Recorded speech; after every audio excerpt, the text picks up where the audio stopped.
Handicapper Steve here, handicapping the racing from Churchill Downs here on Thursday. It's the 28th of May 2020. Gonna look at the ninth race from Churchill, but before I get on to that, remember to please follow me on Twitter at Horse Racing Kit 5 for more selections for race courses around the world. The ninth race from Churchill on the Thursday afternoon could be a stakes race. It's an allowance race, purse $88,000. Races for fillies, mares, 3-year-olds, and upwards.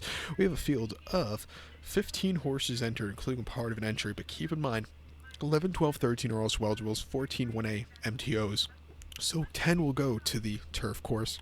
The distance of ground of 1,000 meters, or the distance of ground of 5.5 furlongs on the Churchill Downs turf course, the Mount Wynn turf course, to give it its official name. 1,000 meters, 5 furlongs here, and I show the diagram just to it gives me a second to look down my notes. Just bear with me.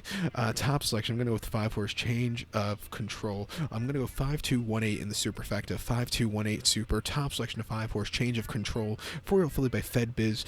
Michelle Lovell trains this one. Colby Hernandez comes to ride this horse. Most recently, the horse ran the 25th of February at the fairgrounds, 5.5 furlongs in the Mardi Gras Stakes, and the horse finished 5th by 2 3/4 lengths.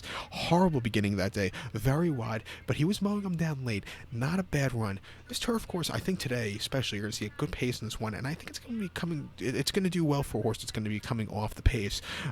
This horse is drawn very well, which I think you need with these 5-furlong turf races here at Churchill. 2 back in black type stakes at the fairgrounds, 5.5 furlongs, January 25th. The horse finished 3rd by 4 lengths there, and again was very wide that day, but had a great turn of foot late. Again, not the worst race for him. And then the Panzeretta at the fairgrounds on a yielding turf course, 5.5 February to December the 28th. Excuse me, I have my months confused today. But the horse finished second by 1/4 lengths. Again, drawn very wide that day. But he was closing up well. He finished behind Play On. Quite a few horses that he was facing at the fairgrounds most recently are making the journey to this race here today. He hasn't won since the 15th of December at the fairgrounds. 5.5 an optional 40 claimer. First start in 2 months. He won by 1/4 lengths. He sat back early after a horrible beginning, very wide, but when he got the turn of foot, he got it, and earning a 92 buyer by winning by 1/4 lengths. That was a very good run. He's 1 for 1 on this turf course also. One going here last year in the Mamselle Stakes, where the horse won by 1 3/4 lengths and sat back early. Great turn of foot and held on to a very, very nice victory. Training well here, like I said, drawn very well. 20-1. Let's use her. Your second likeliest winner, if there's a horse going to be to win on the front end, I think it's Morticia, the 2-horse.